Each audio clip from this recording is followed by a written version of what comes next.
Hi everyone, and you're all very welcome to today's webinar, How to Create a Better Work-Life Balance with Dr. Jonny Bloomfield. My name is Francesca Fitzpatrick and I work in the Thrive Wellbeing Hub and CA Support. And I've had the pleasure of getting to know Jonny over the last few weeks as we have been planning this webinar for today, as well as some previous work he did supporting our students at some in-person events as well. I think he's a great fit for what some of you may or may not realize is actually Mental Health Awareness Week this week. So I would really encourage you to enjoy the next 45 minutes or so, to take a little pause in your week. And we also encourage any participation through the chat box, but also in the Q&A. If you would like to pop in any questions as they arrive, we've kept some time towards the end where we can put these questions to Jonny as well. So I encourage you to do that. As I mentioned, my name is Francesca and I work in the Thrive Wellbeing Hub and CA Support, and we always just like to take the quick opportunity at this type of webinar or event to remind anybody that may be tuning in today, or even as a result of today's content, that realizes they are in difficulty or has something that they think they might like to run by us, to see what type of support we have available. There is a whole range of supports, which you can see behind me in my background here, from Thrive and CA Support, and we are a confidential service, and we're always happy to just even take an inquiry call or whatever it might be to see how we can best support you going forward on your journey. You can contact us at charteredaccountants.ie/thrive-wellbeing-hub, or else /CA support, where you can find out more details about us. Today's webinar is very much a collaboration, and we're delighted to have the support of the young professionals to bring you today's webinar.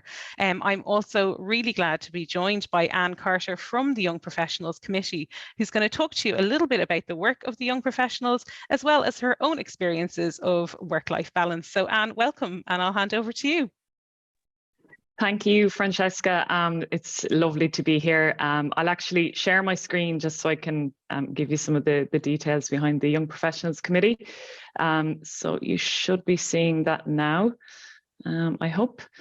Yeah, so my name is Anne Carter. I'm currently working with CRH as the Group Internal Audit Assistant Manager. And as Francesca mentioned, I recently joined the Young Professionals Committee just in a bid to kind of broaden my social network with my peers outside of the workplace. The core objective of the Young Professionals Committee is to inform, engage and connect with our members in the first 10 years of membership. The committee has an active schedule of events throughout the year, our most recent event being one that we had last week. It was a charity table quiz in aid of Dogs Trust Ireland, in collaboration with the Law Society of Ireland too, which was great.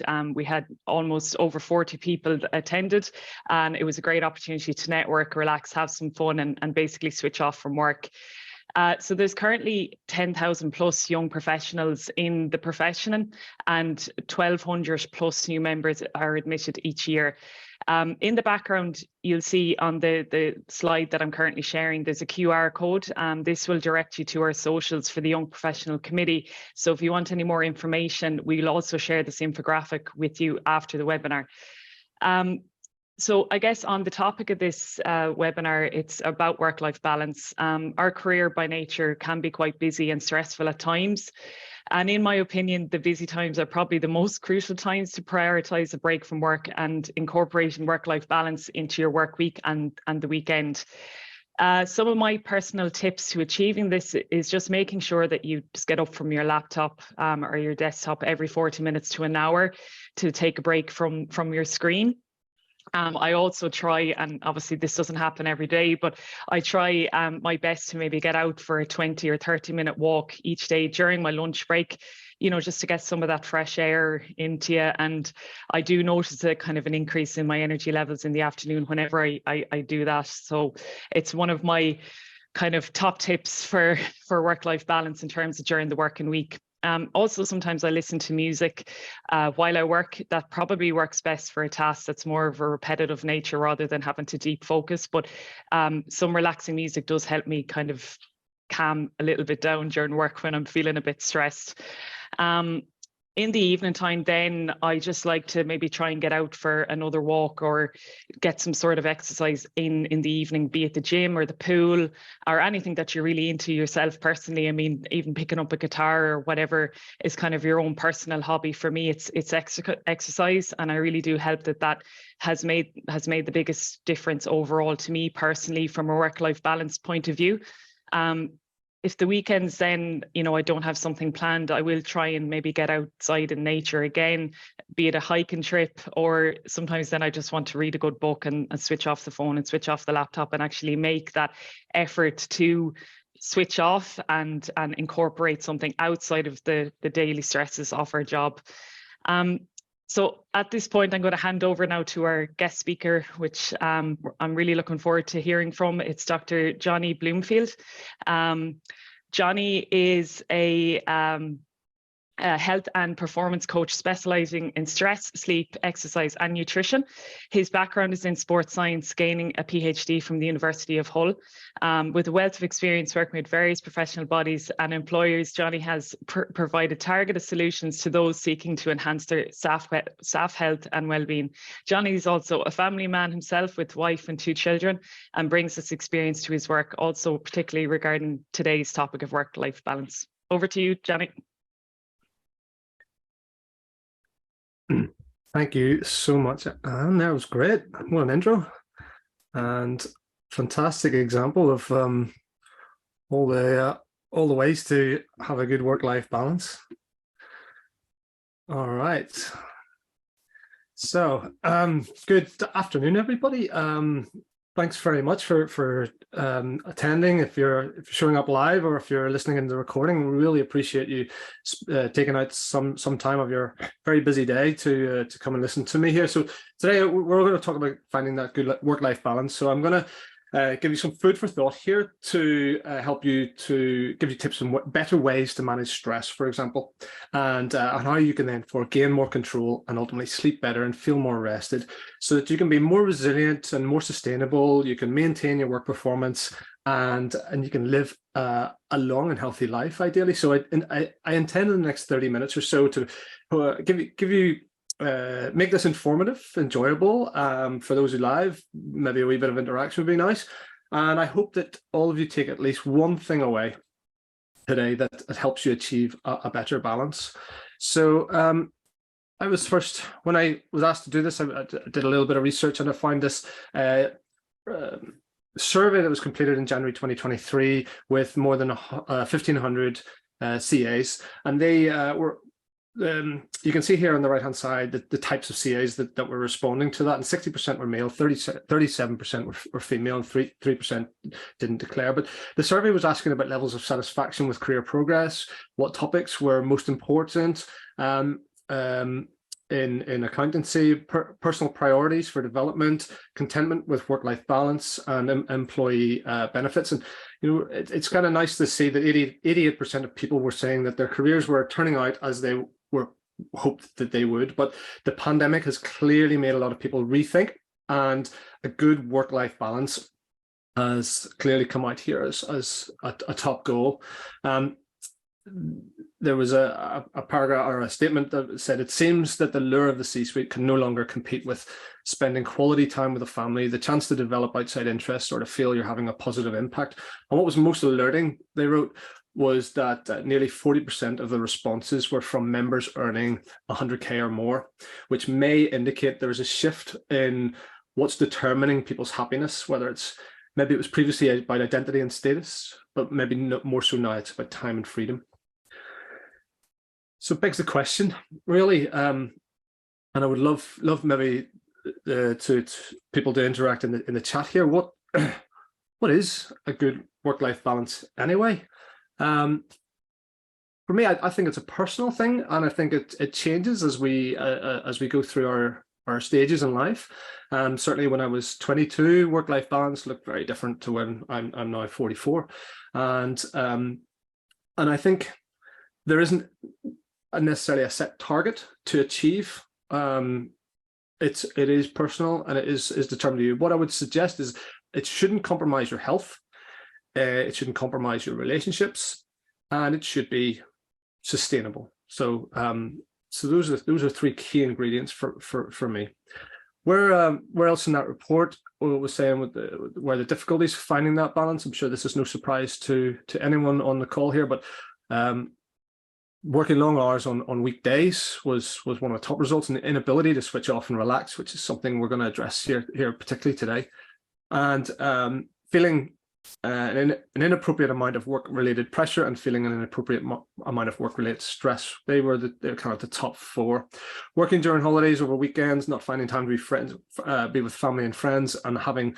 But it is nice to see the last one there. Family commitments preventing me from doing a good job of work. There seems to be a bit of a line drawn. Very few we're saying that regularly happens. About a third we're saying it occasionally happens. But 2/3 we're saying no, that never happens. So there is a clear boundary there. Other comments that were being said, there was a greater acceptance of flexible hours is needed to reduce the part-time, or that general change in culture. Something that Francesca and I were certainly talking about in the preparation for this.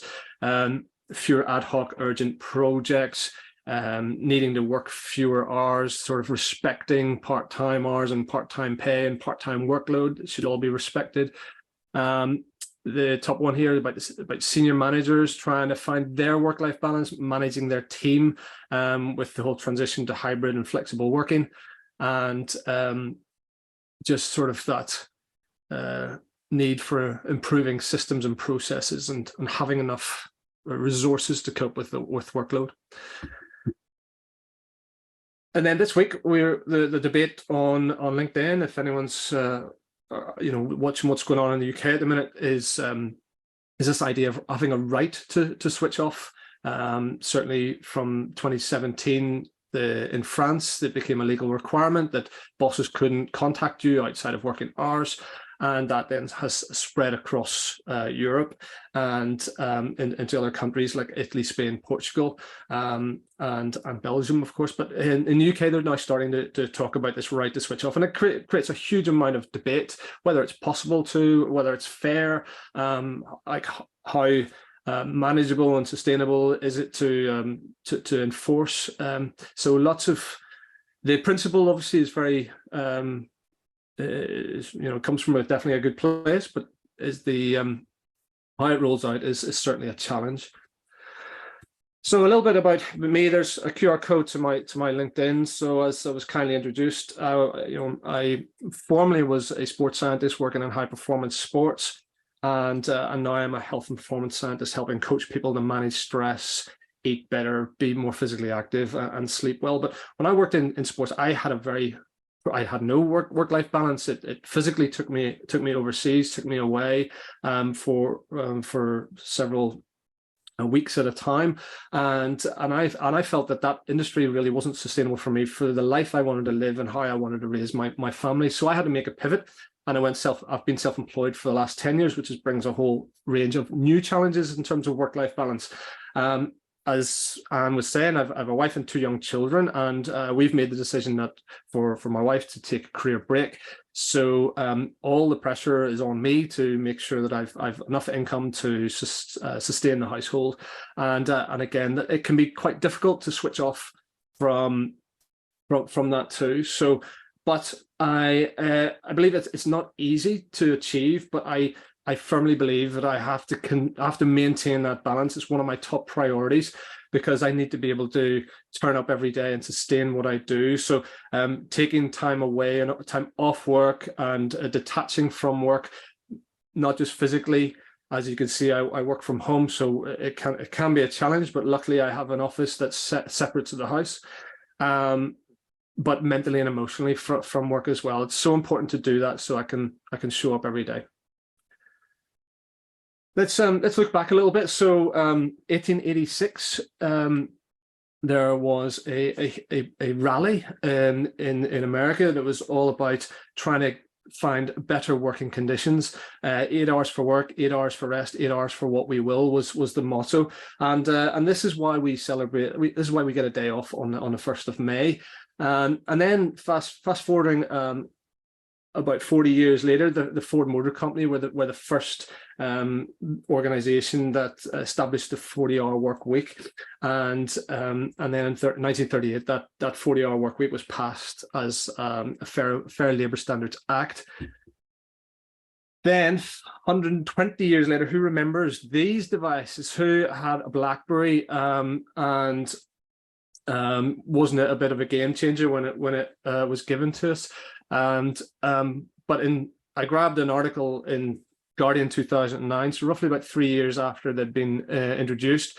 There was a survey of 600 employees that were revealing that many were turning into workaholics because of the ability to receive and send messages and be online when they were at home. And a law firm established the working week was extended to up to 55 hours on a regular basis, because of this new flexibility to access your work files. So that leads us roughly about 2 years later. This report came out, and so it says we've got blurred boundaries between our work and our home lives. We're working longer hours, leading to insufficient recovery. We've got increased accessibility, leading to this always-on culture that we're now experiencing so much, and both performance and well-being are suffering because we are human beings. We're not robots, and we need to balance our energy and our restoration. Nowadays, we're all addicted to our smartphones. So the progress from BlackBerry, now not only do we touch our phones more than 2,500 times a day, it said, we unlock it 150 times on average. And we even wear smart watches now that are designed to improve our health, but notify us that we have, alert us that we've got another notification on our phone. So leaving us to be constantly engaged. Over 50% of smartphone owners never switch them off.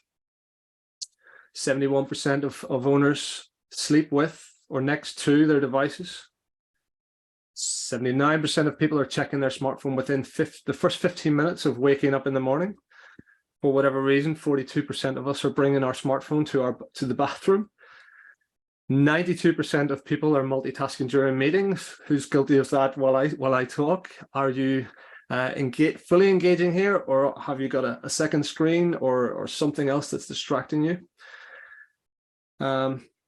And then we're task switching, and we're facing decision fatigue. We're switching screens over 21 times every hour, and this is cognitively effortful and draining. And these are powerful mental stressors, and it gets worse when we get hungry and we get tired. There's a computer scientist known as Cal Newport, and he is called the modern work environment the hyperactive hive mind, where information, particularly in electronic form, such as emails and chat messages, are being flung around like a mental food fight, he says, splattering everywhere. Meetings, the number of meetings reported by Microsoft here based on their Teams product has increased by 153% since the start of the pandemic in March 2020 to September 22, and there's no indication that this trend is slowing or reversing. And 46% of these meetings are now overlapping or creating double bookings. So our time pressure to be in meetings is just ramped up enormously. So this leads us to this scenario. We're always on, we're hyper aroused, and we're therefore under recovered. Now, the question I have today is, how much of this is choice? How much of this is forced upon us, and how much of it is in our control? What can we do about it? Let's talk about stress, that hyperarousal piece. So 79% of adults are claiming that they're regularly feeling stress. The other 21% are just kidding themselves.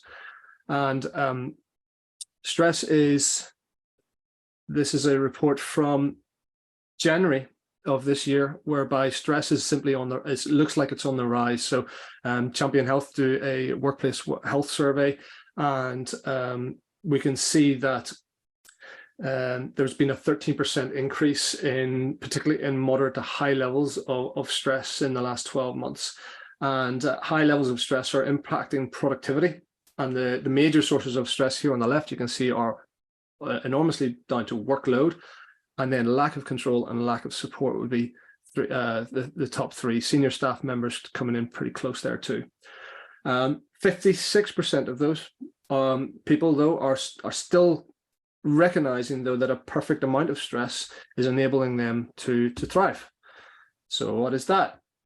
So this is the stress performance pressure curve, where we can see that if we don't have enough stress, we're in this zone of boredom or even in this comfort zone. But once we're kind of mobilized with enough stress, then we get into a better level of performance.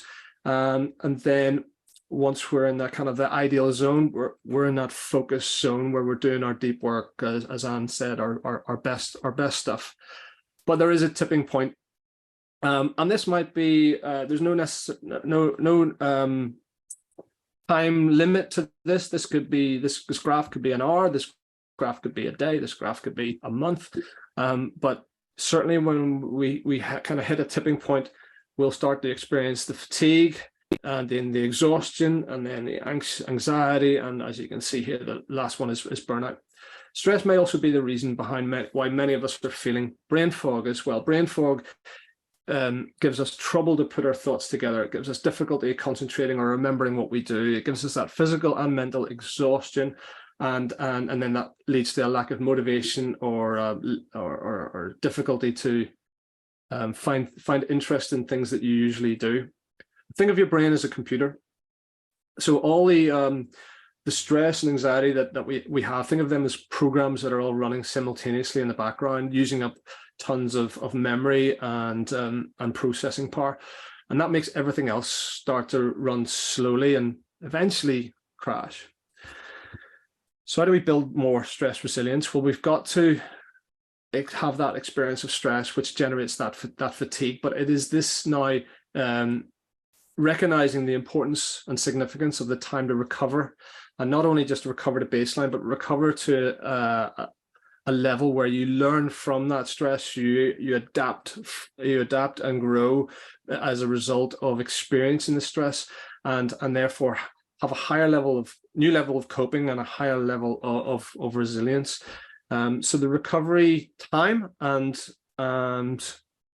it is so critical for us to be able to grow and develop. If we under recovery, which is probably the epidemic that we're facing, not only have we got chronic stress, we're not giving time to replenish, and rejuvenate and grow and adapt from it. So therefore, our chronic stress is accumulating fatigue. We're never replacing that from recovery, and we're just constantly working our way towards this risk of burnout. Now, again, this graph could be looking at a number of days. These graphs could be representative of each cycle's a week or a month or a year. All of us are different. All of us have different levels of resilience and coping. But the trajectory is certainly there. If we don't pay more attention to that bit, to finding this balance that we're talking about today. And more recent evidence here is that people struggle to switch off from work, and probably this is accelerated even more so since the pandemic. So this was a BIT survey that was showing that 55% of people are struggling to switch off. They feel pressured to respond to calls or to check emails after their working hours, and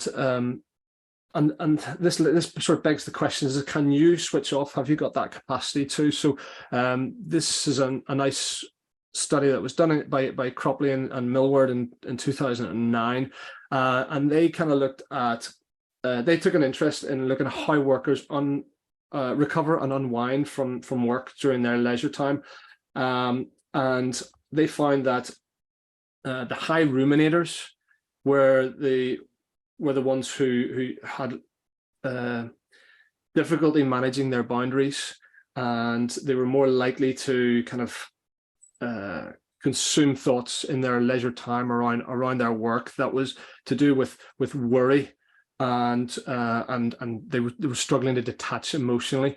Whereas the ponderers were the people that were able to detach partially, but then were maybe in their leisure time where they got a bit more freedom and space and less of the work-related stress that they experience. In their leisure time, they were kind of trying to think of problem solving and how to make things better, perhaps. And then we have the detachers, the people that were just able to walk out the door on a Friday at 5 o'clock and leave the workplace satisfactorily behind. And of course, there was findings that revealed that the sort of the core beliefs around the high ruminators, they had those perceived blurred boundaries between their work and their home. They allowed their work to mentally predominate their leisure time. The low ruminators viewed their work and leisure as two distinctive things, and maybe that's where we get this term of work and life balance. But of course, it's not possible to separate the two. But they were able to detach, and they actively develop strategies to switch off and disengage from work. And we're going to look at those right now. So how do we find this balance that we're talking about? Well, my background is in physiology, so let's think about the body and how we can get better balance between the stress and the recovery side of things, the physical and physiological things. So first of all, I'm showing you the two brake pedals here because this represents our nervous system, and we have two branches to our nervous system. One excites us and activates us, commonly known as fight and flight, and that's called the sympathetic nervous system. And then we'll have the rest and digest branch, which allows us to repair and replenish and rejuvenate and recover, and this is the parasympathetic. And we can view the activity of these two branches of the nervous system through how our heart beats, and because our hearts are connected to our brains via this essential nerve called the vagus nerve. And by looking at the detail of the spaces, these RR intervals between every heartbeat, we can determine whether the body is in a state of sympathetic tone or in a state of parasympathetic tone.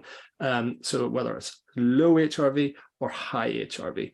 And when we have the high HRV, that is when we are in the rest and digest zone. And we can activate that by simply breathing. Okay, so if there's one thing if you're feeling stressed, or if you want to gain some control instantly, just take a pause and try to breathe. And then if this can become a regular practice of slow, deep breathing, particularly through your nostrils, and trying to extend the exhale side of the breathing a little bit longer than the inhale side, then we can really start to take more control on our recovery system and try and replenish the balance between the stress and recharging back to baseline, as we were looking earlier on. So if we can regularly practice this and get into good habits of pausing and taking moments to slowly breathe, that can have a very significant impact in terms of your HRV and your parasympathetic activity, to balance against all the drive from the sympathetic activity. Another great way of improving your HRV is by doing exercise, particularly moderate to vigorous type exercise, and even just 10 minutes of it can really help increase blood flow to the part of the brain that plays key roles in controlling your mood and your executive function. So if all those things that Anne was saying in her chat about how exercise is so important to her, well, this is providing a wonderful foundation for her to be able to recover faster and better. And also, it's you're imagine back to those accelerator and brake pedal. What type of car are you driving? Are you driving something with a bit more reliability, perhaps? Once you start to take care of the engine in this way. So managing your HRV, trying to know when to place your foot on the accelerator, and when to dab the brakes, and when to press harder on the brakes, and when to put the handbrake on, and how you nurture and manage and take care of your car and the tires and so on. If you get my analogy here, it turns you into managing your HRV is like being a skilled driver, and ultimately you're staying safe on the roads, and not just for yourself but for other people too. Let's take a look at some more detail about HRV reports. So I would measure a lot of HRV in my coaching, and here we have people wearing monitors for 24 or more hours. And we see this kind of report whereby red represents the sympathetic, the accelerator pedal, and you can see that there's various stages in the day where the accelerator pedal is maybe on the floor a little bit harder than others. And the blue represents physical activity and exercise, and the green represents the brakes. So you can see roughly around 3 p.m. that this person's taking a pause, taking a coffee break, and actually got some parasympathetic activity to break up the amount of stress that's in the day. And as we can see later on in the evening, you want to get a real abundance of recovery while you sleep at night, so that you have a feeling of complete recharge when you wake up. So having good sleep habits, having good detachment from work, allowing you to prepare and unwind for sleep to occur, is essential, as you'll see here. So if we constantly stay engaged in the evening, dabbing our accelerator pedal, then here is the example of using screens, then you'll see that our recovery will be compromised, will be diminished. So it doesn't matter what it is. And of course, we know that the artificial light from the screens doesn't help with our melatonin release, but also it's the content that you're viewing. It's engaging your brain, and you're requiring to hit your accelerator pedal to be able to consume that information and maybe make some decisions or interact with it as well. Is it okay to watch TV? So this maybe it doesn't require any decisions, but certainly it requires some sort of level of attention. So I have a great example of this. Same person measured two different nights. One choosing to watch a Game of Thrones cliffhanger, end of season type thing, and you can see that the accelerator pedal's been hit pretty hard there, just through the engagement and the excitement. The Blue Planet program, much more disengaging and much more recovery promoting, as you'll see. So choosing how to unwind in the evening can make a big difference to the quality of your rest. Exercising late, okay, so it's a bit of a double-edged sword. Maybe you don't have time to exercise. The only window you've got is in the evening, but here, so it's good to to do that activity, but be careful of the consequences. So here we have a delayed recovery onset because of the excitement that's gained from doing heavy exercise late in the evening. Caffeine overload, so also be careful of your stimulants and taking on too much coffee. So the recommended would be 4 cups across the day if you can tolerate it.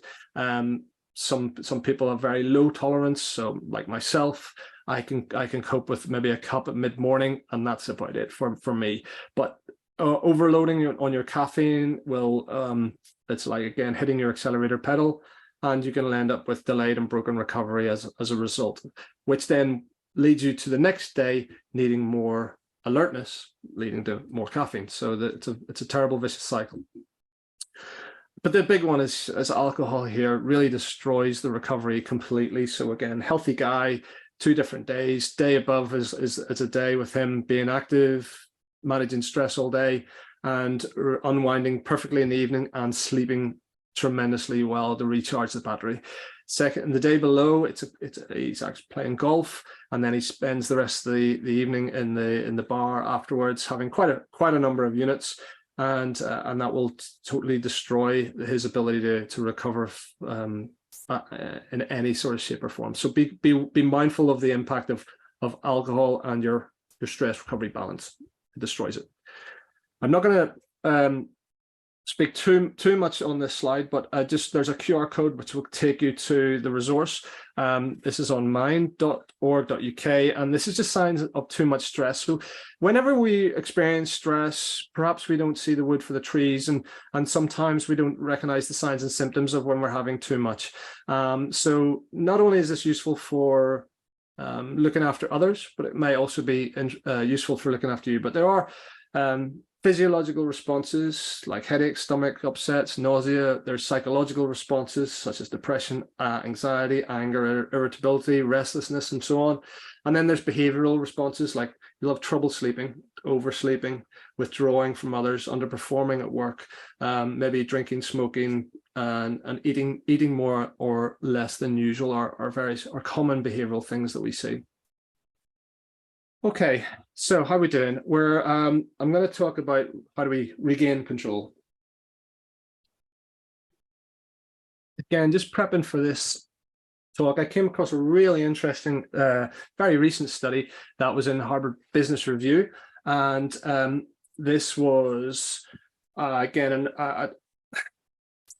there was 200 in-depth interviews done with 78 professionals in London offices of a global law firm and an accounting firm, and there was an equal number of men and women, and most of the interviewees were between the ages of 30 and 50 with at least one dependent child, and they were either middle or senior management roles. So the majority of the interviewees described their jobs as highly demanding, chaotic, and exhausting, and they seemed to take for granted that just working long hours was necessary for their professional success. But about 30% of the men and 50% of the women they appeared to consciously resist working those long hours.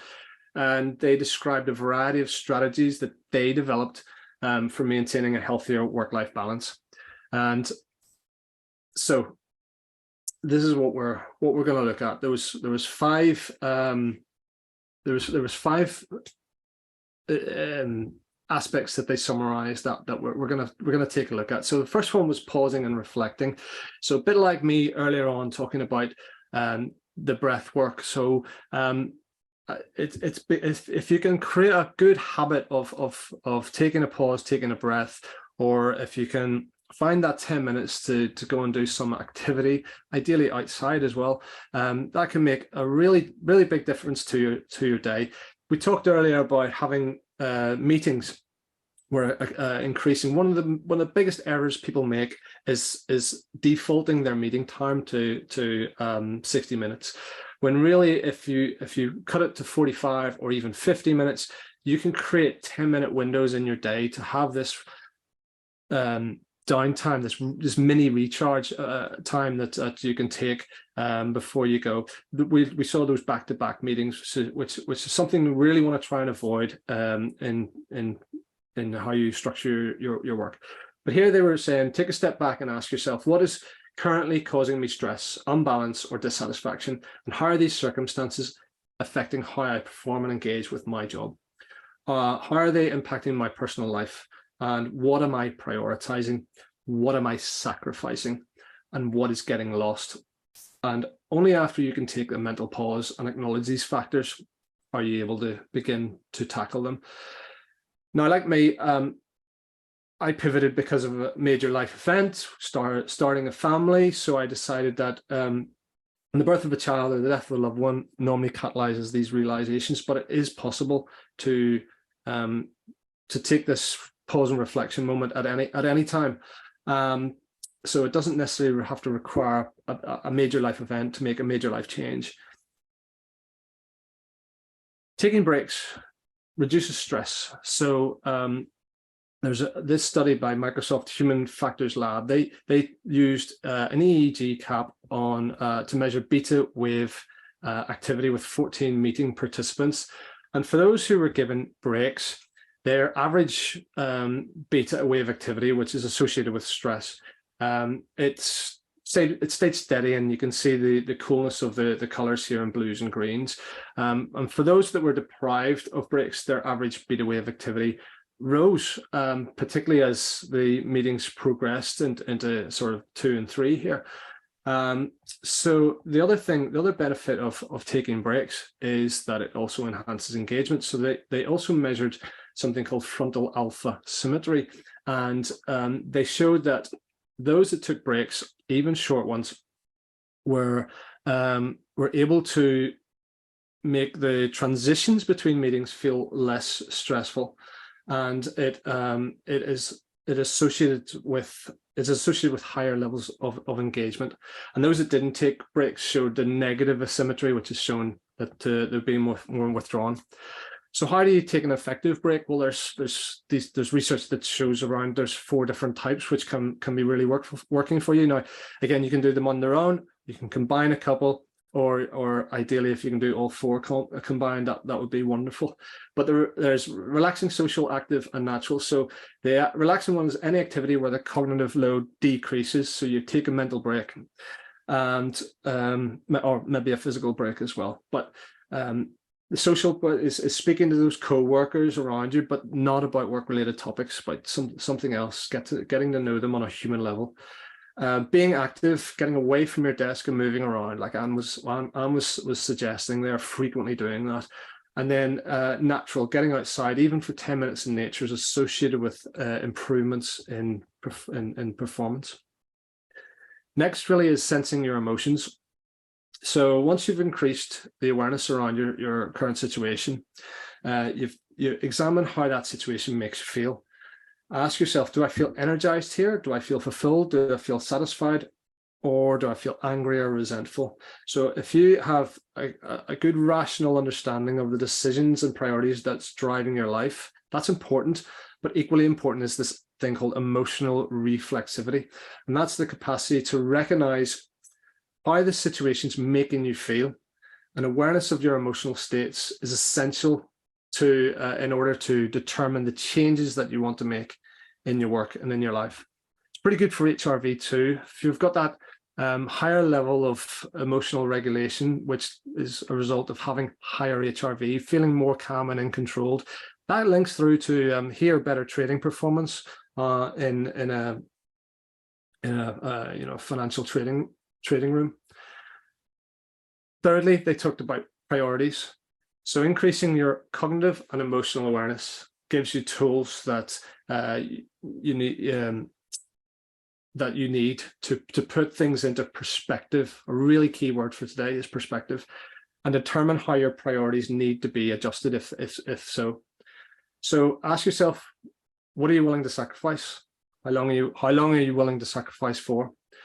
Have you been prioritizing work over family, for example, and why do you feel it's important to do that? Is it really necessary? Is it inevitable? And what regrets do you already have, and what regrets will you have if you continue sort of not following that balance? So I think a really good exercise is to sort of write down, copy this and write it, do this exercise. What are you prepared not to do? What are your non-negotiables in life? What are the things that you're prepared to maybe compromise a part of that? And what are the sacrifices that you're just happy to release? Say, that's something that I just don't have time for, something that I just can't do. To help you with this, you could try a time audit. I'm sure many of you on the call are used to doing audits, but what about your own personal time? Not just your working hours, but the 168 hours of the work week. There's a QR code there. It'll just give you an Excel sheet, and you can put in as much detail as you can. And you can really start, once you mapping out your entire 168 hours, you can really see where you're draining, where you're losing time, and where you could maybe be recovering some time, and making adjustments. What about this? This is just the term me saying simplify. So every decision you make is taking up mental energy. So think of people like Steve Jobs, Mark Zuckerberg, Albert Einstein, and Barack Obama as well. They all reduce their decision fatigue by choosing to wear the same clothes every day, or very similar clothes. So they didn't have that extra decision of, oh, what am I going to wear today? Or the same can be done in the evening, sort of in the kitchen with a meal plan. It's like, what am I going to have for dinner tonight? Again, if you can plan your week with the meal plan, it can make a huge difference. But here it's just this is to represent, have you got ways to simplify your life? Are there options available to you that could make you think of doing that? This one is about options. I am so sorry. I'm going to have to interrupt you. We have gone a little bit over on time.